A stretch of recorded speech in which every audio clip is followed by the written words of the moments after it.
Наурызда жаңа бір мереке пайда болды. Құтты болсын. 1 наурыз алғыс айту күні, 8 наурыз халықаралық әйелдер мерекесі, 21, 22, 23 наурыз мейрамы. Енді 15 наурыз Конституция күні. Еліміз бұл күні де демалатын болды. Эфирде көршінің қызы, жайғасып отырыңыз, ел ішіндегі жаңалықтарды айтып берем.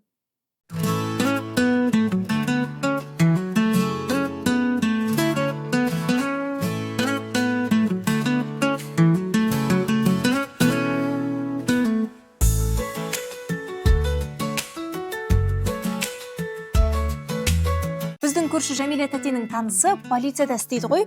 Сол жерде қызметкері өзінен үлкен бастығын ұрған дейме? Полиция капитаны майорды ұрып сотталғанын естігенде алғашында сенбейсің, бірақ оқиға Астана қаласында болған. Капитан майорға бірнеше рет қоңырау шалыпты, бірақ майор қоңырауға жауап бере алмаған екен. Сосын капитан оны бір мекеменің жанына шақырып алып, екеуінің арасында жанжал шығыпты.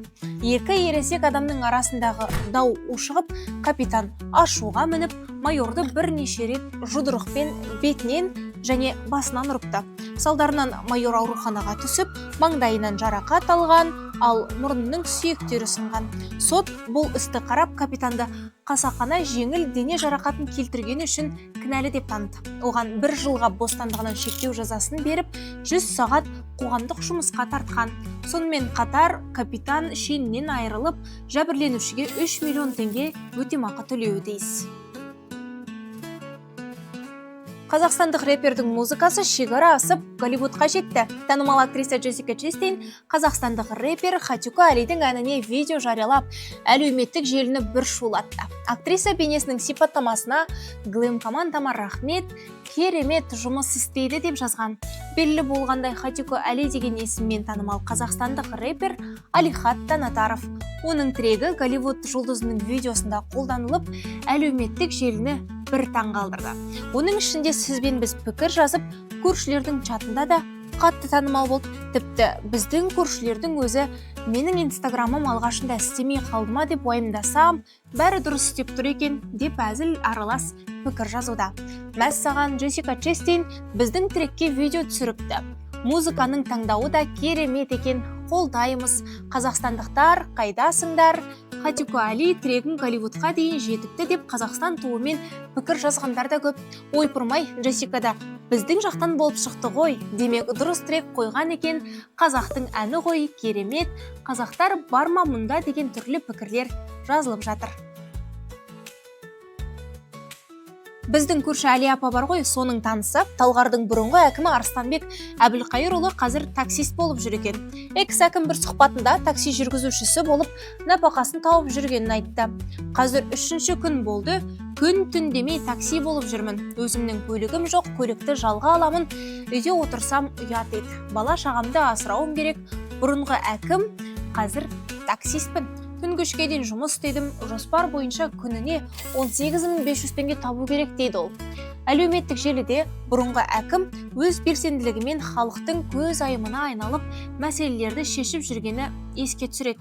Алайда 12 ақпан күні денсаулығына байланысты экс-әкім өз орнынан отставкаға кеткенін хабарлаған еді.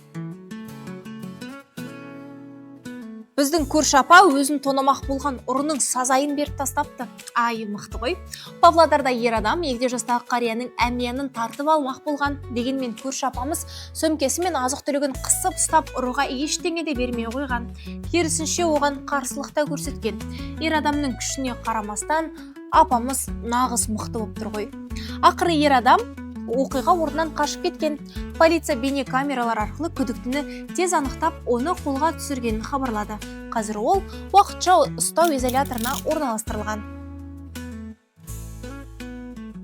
Аузы қисық болса да бай баласы сөйлесін дегендей болды біздің көршілердің сөзіне қарағанда.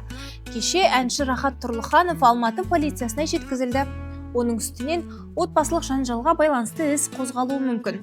Алматы полицейлері күдіктінің әйеліне күш қолданғанын хабарлаған. Нәтижесінде ер адамға отбасылық құқықтық қатынастар саласында заңсыз әрекеттер үшін әкімшілік хаттама рәсімделді. Ол 73-ші бап бойынша.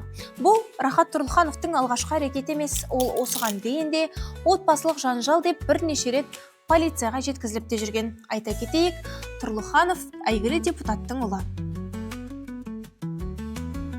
Қой, дастарханды жинайық. Осымен көршінің қызы өз әңгімесін аяқтады. Арнаға тіркеліп, пікір жазуды ұмытпаңыз. Келесі кездескенше аман сау болыңыз.